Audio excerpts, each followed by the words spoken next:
Si simulamos de que esta es parte del epitelio, parte del tejido del tubo digestivo, este vendría a ser la luz, ¿correcto? Esta vendría a ser la luz tubular. Muy amable, gracias. La luz tubular. Esta es la luz del tracto gastrointestinal. Esta es la luz, o sea, por acá pasan los alimentos, por acá se absorben, por acá se degradan. ¿Se entiende que esto es la luz? Entonces, nosotros tenemos varias capas, ¿no? Como ustedes ya saben y ya han recordado en sus clases de histología, ¿no? Una de las primeras capas, ¿cierto? Una de las primeras capas, ¿cierto? Es la mucosa. ¿Se acuerdan? La mucosa. La mucosa está formada por varias cosas. Primero, imagínense que estas son células, ¿eh? ¿Sí? Son células. Son células. Está formado la mucosa por una capa epitelial, ¿cierto? Epitelial. Después, seguido de eso, tenemos una lámina propia, o también llamado corium, ¿cierto? Me siento profesor de histología. Y también tenemos, al final, una capa muy fina de tejido muscular, llamado muscular de la mucosa, ¿no? Eso lo han visto seguramente con el doctor Adrián Malman, ¿no? O ya, con el carabino. Entonces, tenemos que todo esto vendría a ser la mucosa, ¿cierto? Mucosa. Cada parte tiene una función, ¿no? Cada parte tiene una función. El epitelio, acá nosotros vemos que tenemos varios tipos de células. Primero, tenemos células exocrinas, ¿ya? Vamos a llamarlas así mejor, células exocrinas. ¿Ya? Células exocrinas. Dentro de las células exocrinas tenemos células, obviamente, ¿cierto? Tenemos, por ejemplo, acá las células caliciformes. ¿Sí? ¿Para qué sirven las células caliciformes? ¿Qué secretan las células caliciformes? Moco, ¿no? Moco, ¿cierto? Dentro de las células exocrinas tenemos, por ejemplo, células secretoras, ¿cierto? Secretoras. Que básicamente estas células secretoras, ¿qué es lo que segregan? Líquido más enzimas. Líquido más enzimas. Líquido más enzimas, ¿cierto? ¿Y para qué son importantes las enzimas? Para degradar, ¿no? ¿Qué es la digestión? Es el paso de moléculas grandes a moléculas pequeñas que pueden ser absorbidas, ¿no? Entonces tenemos células exocrinas. ¿Qué otro tipo de células tenemos? Esta, por ejemplo.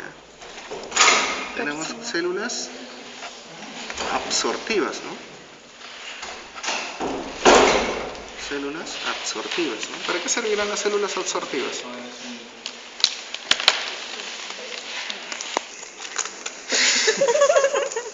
No, yo entiendo, la verdad. Ya la edad, ya. Sí. Las células absortivas, ¿para qué sirven?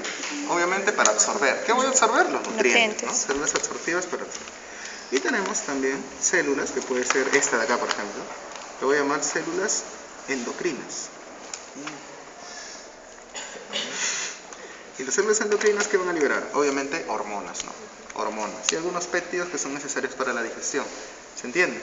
Entonces, en la primera capa, si ustedes han dado cuenta, es muy importante. Entonces, dentro de la capa mucosa, ¿cierto? Dentro de esta zona mucosa, no solamente tenemos tejido epitelial, sino también tenemos lámina propia, ¿se acuerdan? O corium. ¿Para qué servirá? Porque acá, en esta lámina propia, hay vasos sanguíneos. Hay vasos sanguíneos, muy pequeños, pero hay vasos sanguíneos. Hay vasos linfáticos, ¿no? También hay vasos linfáticos.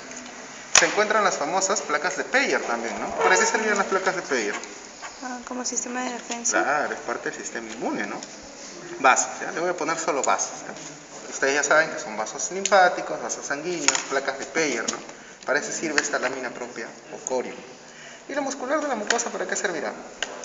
Contracción. ¿Peristaltismo? No, es muy pequeña como para que sirva para el peristaltismo, es muy pequeña. ¿Para qué servirá? Imagínense de que acá hay una molécula de glucosa, acá, ¿ya? ¿Se va a absorber rápido o no? Imagínense que la misma molécula de glucosa está acá. ¿Se va a absorber rápido o no? No, porque tiene que llegar. ¿Y cómo llega? Algo tiene que agitarse para hacer corrientes, y esas corrientes van a hacer de que lleguen. ¿Y quién hace esa agitación de estos pliegues? La muscular de la mucosa. Por eso es muy importante esta muscular de la mucosa, ¿no? porque me permite una motilidad de los pliegues, ¿no? De los pliegues intestinales, la cual me va a poder hacer que los nutrientes lleguen más rápido a las células absortivas. Muscular, listo. Y hasta ahí vamos en la capa mucosa. La segunda capa, ¿cierto? Que imagínense que está por acá, es la submucosa. Submucosa.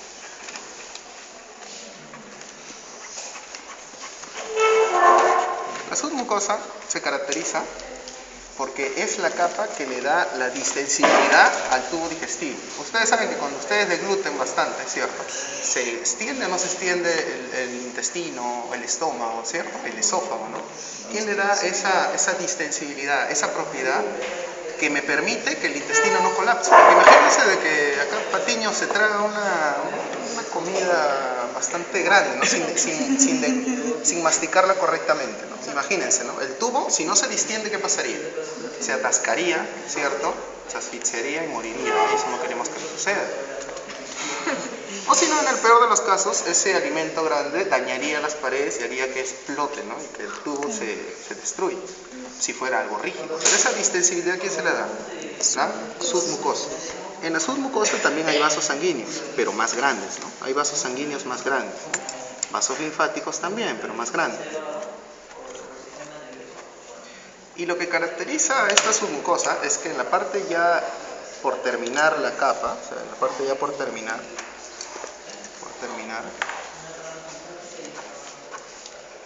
hay un plexo que se llama, salud, plexo submucoso o de Meissner. Plexo submucoso o de Meissner, ¿no? Plexo submucoso y de Meissner, o de Meissner. ¿Y para qué me sirve ese plexo submucoso? ¿Qué función tiene este plexo submucoso? Básicamente su función es secreción. Secreción. ¿Qué características ustedes pueden rescatar del tubo gastrointestinal o del tracto gastrointestinal? Que secreta cosas y que se mueve, ¿sí? ¿Cierto? Creo que son las cosas más evidentes, ¿no? Ustedes se imaginan un intestino, ¿qué se imaginan? Que secreta algo, ¿cierto? Moco, líquido, enzimas, y que se mueve, ¿no? Y la parte secretora está a cargo de este plexo submucoso. Luego del plexo submucoso viene un plexo, o mejor dicho, una zona que se llama muscular. Una zona muscular. Sí, zona muscular. Muscular. Y la zona muscular no es así, pero lo voy a dibujar así ya, para hacer algo didáctico.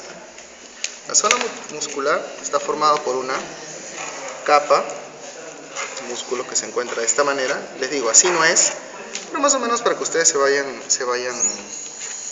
ubicando, ¿no? Estoy hablando de qué capa, estoy hablando de la circular interna.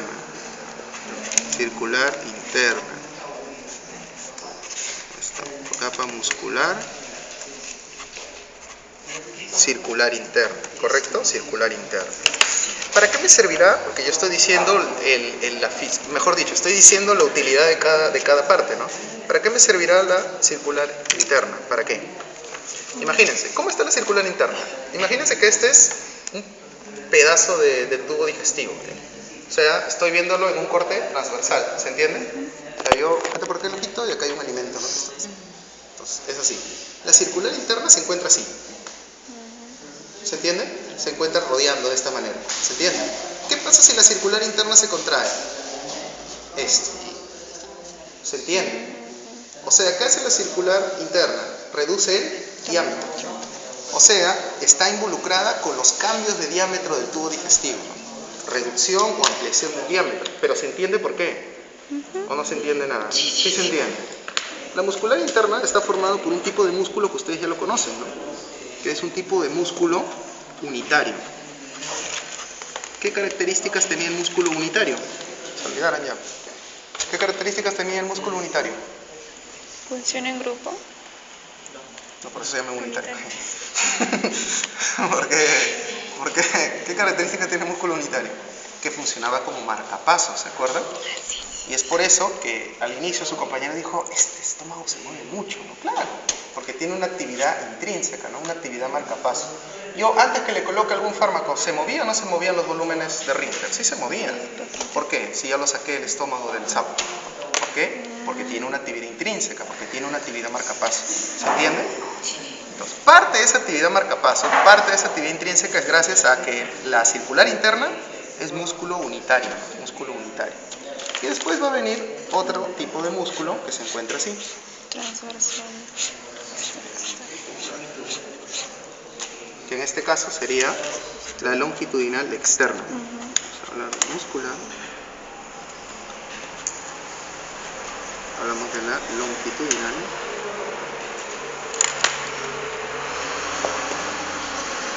externa. Longitudinal externa, que está formado por un tipo de músculo llamado músculo multiunitario. Y ahí sí, señorita, su comentario. Funciona en grupo. Multiunitario. ¿Se entiende? El músculo multiunitario no es como el unitario, obviamente, no es otro, es multi, ¿no? El otro es unitario, ¿no? Pero ¿qué diferencia es? Que el músculo unitario puede actuar solo, porque es marcapaso, ¿no? Tiene una actividad marcapaso. El multiunitario, para que funcione, tiene que tener una aferencia de cualquier cosa. Puede ser, por ejemplo, del sistema simpático, del sistema parasimpático, o mismo del sistema entérico, ¿no? Del mismo sistema entérico, ¿no? Porque ustedes han visto en autónomo que hay un sistema nervioso parasimpático, un sistema nervioso simpático y un sistema nervioso entérico, ¿no? Entonces, para que esta longitudinal externa pueda moverse, o pueda actuar, o pueda contraerse, necesita que venga alguien a estimularla. Puede ser el sistema parasimpático, el sistema simpático, el sistema entérico, una hormona, por ejemplo, ¿cierto? Ahora, ¿qué es lo que hace? Si el músculo circular, ¿cierto?, era así y reducía o variaba los diámetros, ¿qué hace el longitudinal? Si yo me imagino el mismo tubo, pero ya no en un corte transversal, sino en un corte longitudinal, así, entonces ¿yo qué puedo decir? Que las fibras están en toda la extensión del tubo, en toda la extensión. Y cuando se contraen, ¿qué hace? Disminuye la longitud. Disminuyen la longitud o pueden ampliar la longitud. Entonces modifica la longitud. ¿Se entiende? Solamente acuérdense de la ubicación y ustedes van a saber. A ver, ¿ustedes imaginan así una imaginación así 3D? ¿Qué hará? Ah, ya, tú. Y circular. Ah, ya. Eso hace. Todo no es memorístico, jóvenes, acuérdense. Siempre les he dicho. Todo no es memorístico. Y entre ambos, entre la circular interna y la longitudinal externa, tenemos otro plexo. Entérico. Otro plexo.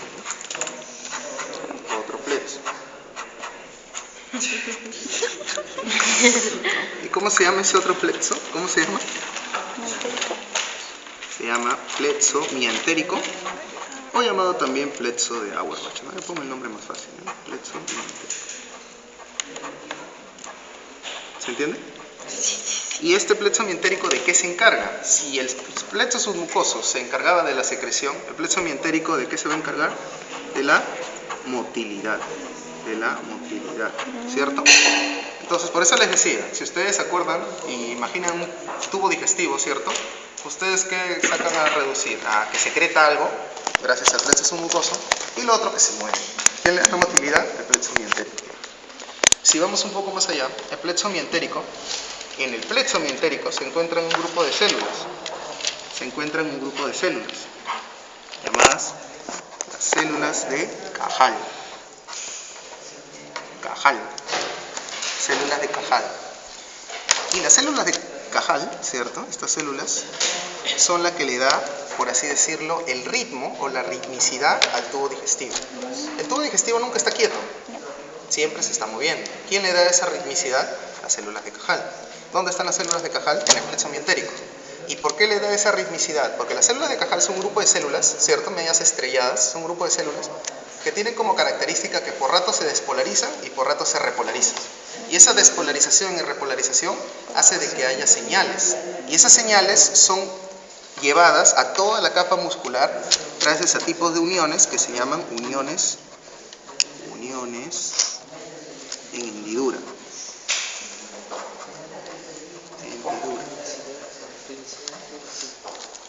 Gracias a eso, gracias a esas uniones en hendiduras, todo lo que hace la célula de Cajal, esos estímulos son llevados por todos los músculos, ¿cierto? Por todo el músculo liso, y lo cual hace que el tubo tenga una ritmicidad. Entonces, si yo les preguntase, ¿quién le da la ritmicidad a esto? Obviamente es las células de Cajal, que se encuentran en el preso mientérico. Y es más, podemos ir más allá todavía.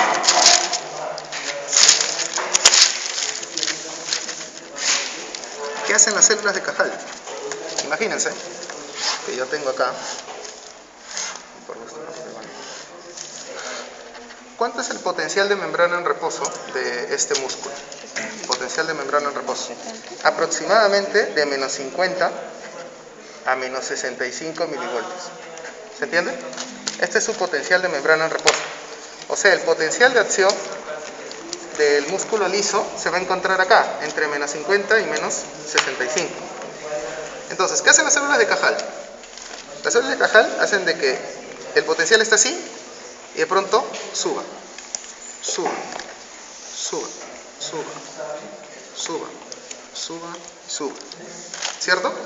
Entonces, ¿qué está haciendo las células de Cajal? ¿O no hace eso? Claro, si yo les digo que las células de Cajal tienen como características de lanzar despolarizaciones y repolarizaciones, ¿no hacen esto? ¿Esto qué es? Una despolarización. ¿Esto qué es? Una repolarización. Entonces, así se encuentra el músculo liso. Nunca se encuentra quieto.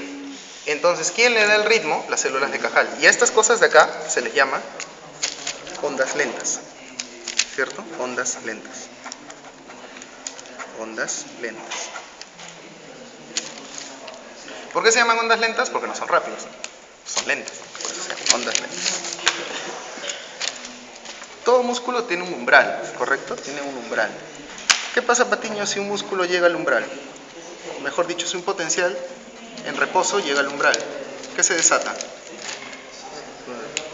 ¿Qué se desata? Se va a traer acá por Ouija al doctor Elías Aguirre para que venga y los cachetea a todos. Se les ha hecho esa clase de potencial de acción.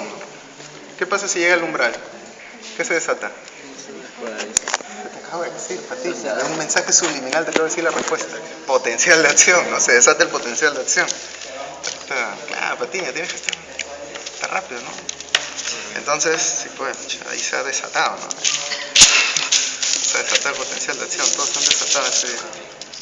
Ahora, quiero que se entienda esto. Las ondas lentas, solamente por el gráfico, ¿las ondas lentas son potenciales de acción? No. ¿Qué son las ondas lentas? Alteraciones ¿de quién? Del potencial de membrana en reposo. Jóvenes, miren que son cosas muy fáciles que no quiero que caigan, ¿no? ¿Las ondas lentas son potenciales de acción? No. Son alteraciones del potencial de membrana en reposo, ¿cierto? Que no llegan al umbral. Entonces, estas ondas lentas le dan la ritmicidad al tubo gastrointestinal. ¿Quién le da la ritmicidad al tubo gastrointestinal? Las ondas lentas, doctor. ¿Pero por qué? Porque las he hecho las células de Cajal. ¿Y las células de Cajal dónde están? En el plexo mientérico. Entonces, todo eso se da así, ¿no? Ahora, otra cosa. ¿Qué pasaría si una célula de Cajal hace su onda lenta y justo cuando está acá, en el pico, ¿cierto? Por una alteración hormonal o por una alteración del sistema simpático, se eleva más incluso el potencial y llega al umbral? ¿Acá qué se va a desatar? El potencial de acción, ¿no? ¿Sí? ¿Y esto cómo se le llama? Este se le llama potencial en espiga.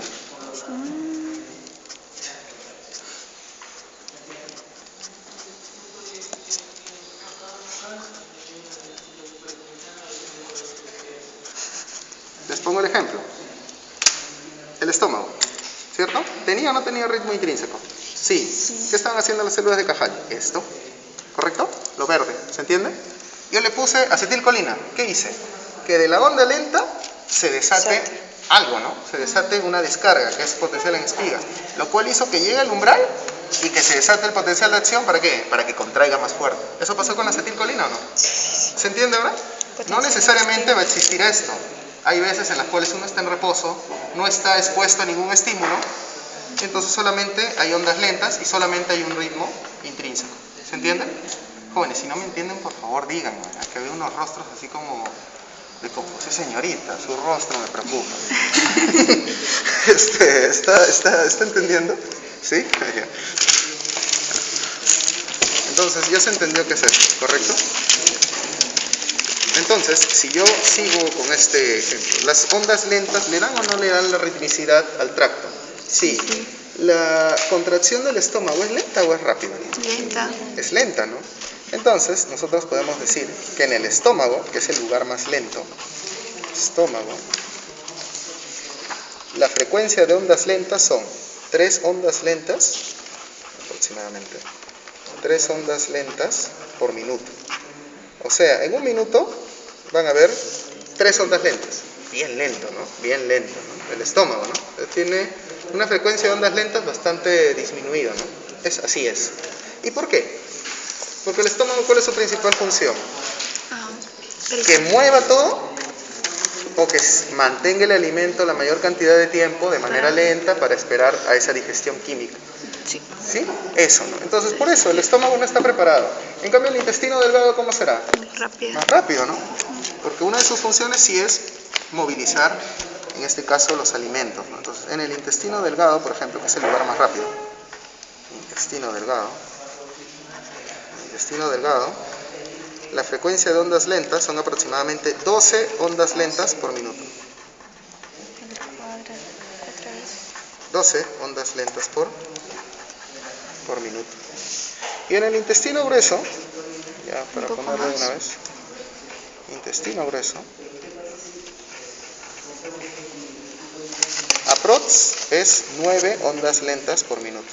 Disminuye. Claro, es menor. Como es grueso el intestino no es tan rápido.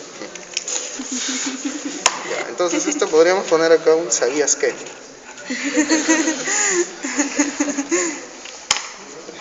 La chompita mira esto. Ya. Entonces eso es lo que vamos a ver en esta parte. ¿Qué más? Ya. Ahora vamos a ver qué han hecho los fármacos. ¿Ya? ¿Qué hora es? ¿Qué hora es? ¿Las 4 en punto?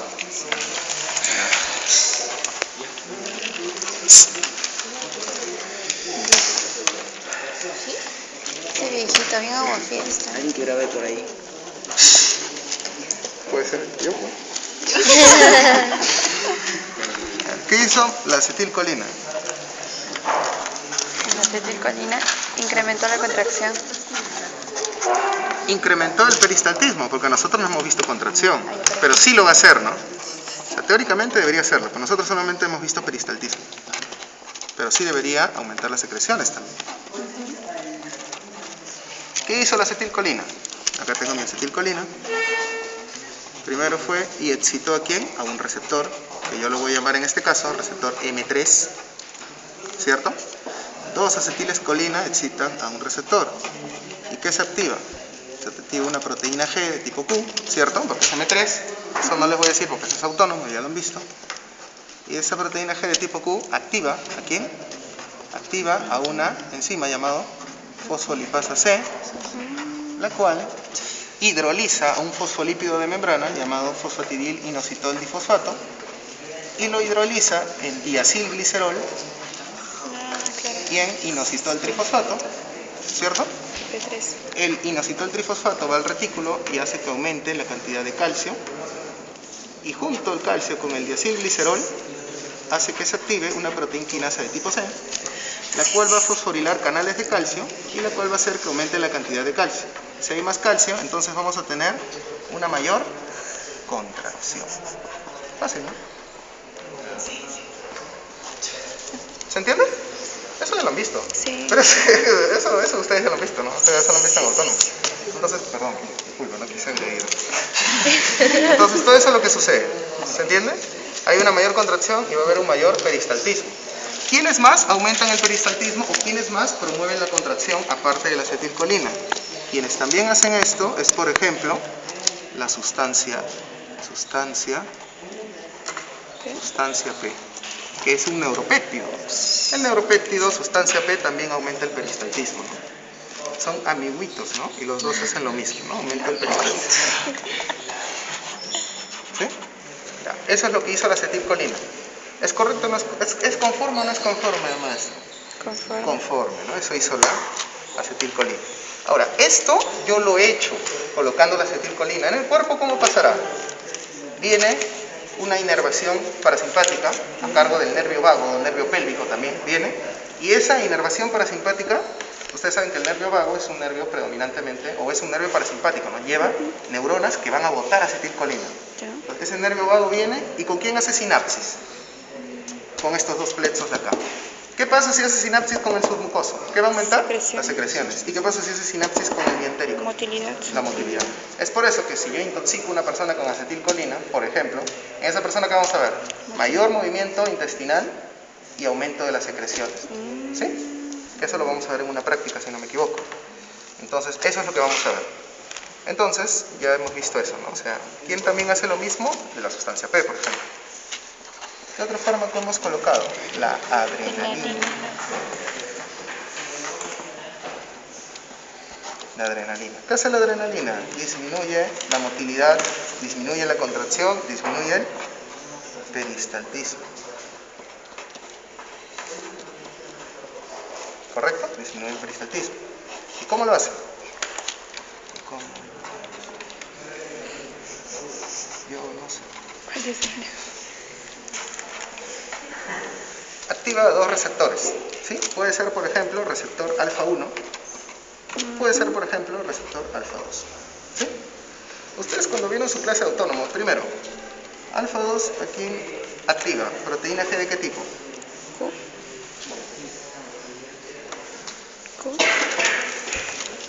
Alfa 1, alfa 2, beta 1, beta 2, beta 3. Alfa 1 es GQ. Sí.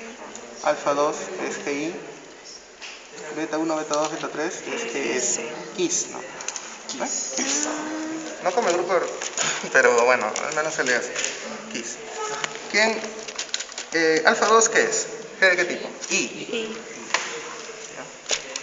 ¿Y alfa 1 qué es? GQ. Ya. ¿Quién les hizo la clase de autónomo? El doctor Chompitaz, ¿correcto? Cuando el doctor Chompitaz les hizo su clase de autónomo, les digo, alfa 1 es GQ. Pero por ahí por un costadito no decía, y también puede ser GI o GO. ¿Se acuerdan? Revisen sus diapos. ¿Qué quiere decir? De que algunos alfa 1, la mayoría en todo el cuerpo de alfa 1, tiene GQ. Pero en algunos órganos, alfa 1 puede ser GI también. ¿Cuál creen que es el órgano que es GI? Por ejemplo, el tracto gastrointestinal, ¿no? Entonces, también alfa 1 en este caso sería también GI. ¿Y esto qué hace? ¿El GI qué hace? Disminuye la activación de ¿quién? ¿De quién? De la proteína quinasa. Adelinato ciclasa primero, ¿no? Adelinato ciclasa. Y si no hay adelinato ciclasa o disminuye la adelinato ciclasa, ¿qué va a pasar? Va a disminuir la activación de proteína quinasa de tipo A. Y si hay disminución de la proteína quinasa de tipo A, va a haber menor cantidad de calcio a nivel citoplasmático y por ende va a haber menor contracción. Menor contracción. ¿Se entiende? Sí. Ya. Eso es lo que sucede, señorita, ¿está bien? Tengo todos los cuadernos. Ah, ya. Después se desarrolla de desesperación. 3. Atropina.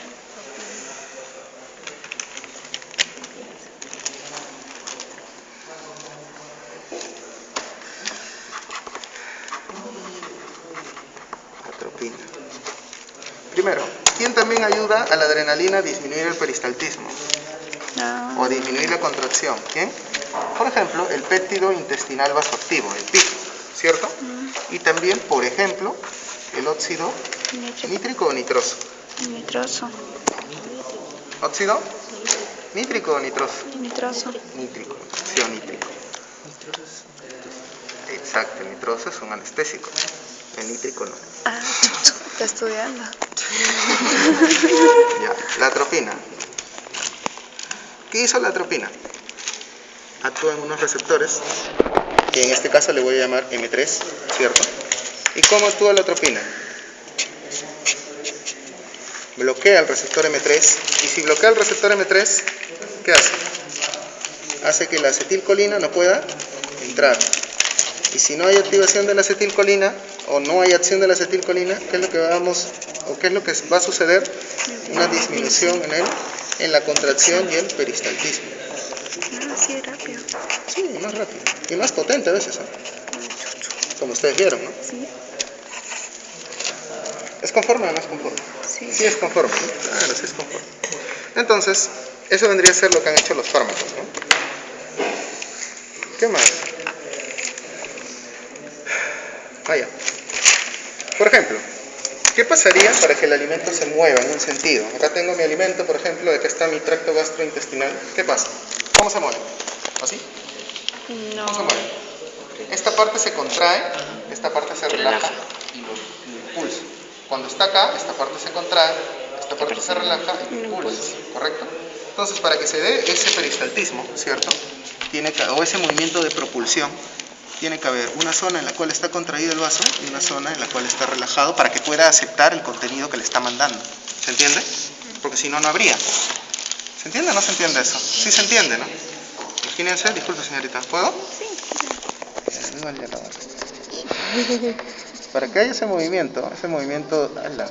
Quedó ciego ahorita acá. Gracias señorita. Para que haya esto, tiene que haber una contracción acá y una relajación acá para que pueda aceptar el contenido. ¿Y luego qué va a pasar? Esto se va a contraer y la parte de acá se va a relajar. Y si yo les pregunto, ¿quiénes están encargados de esto? Por ejemplo, en esta zona, que yo le puedo llamar, por ejemplo, zona de contracción. Zona de contracción. ¿Quiénes son los principales involucrados? ¿Quiénes? Rápido. Muy bien, el E. La acetilcolina y ¿quién más? La sustancia P, ¿cierto? Y acá, ¿quiénes serán los más involucrados en esta zona de relajación? Ah, ya. Atropina. No, la atropina es un fármaco. No se libera de ninguna célula. La atropina es un fármaco. La adrenalina, por ejemplo, la adrenalina, el péptido intestinal vasoactivo, ¿y quién más? Y el óxido nítrico, por ejemplo. Perdón. ¿Se entiende, jóvenes? Si no, no habría respuesta, ¿no? Si no, no habría propulsión. Imagínense que todo el tubo se contrae. ¿Qué va a pasar? El alimento se aplasta y no avanza. ¿O avanzaría? No avanzaría. En cambio, de esta manera es como los alimentos van avanzando, ¿no? ¿Cuál es el nombre? Adrenalina. Adrenalina, péptido intestinal vasoactivo, o PIP, y al final óxido nítrico. Jóvenes, ¿se entiende? Muy bien. Eso es todo, gracias.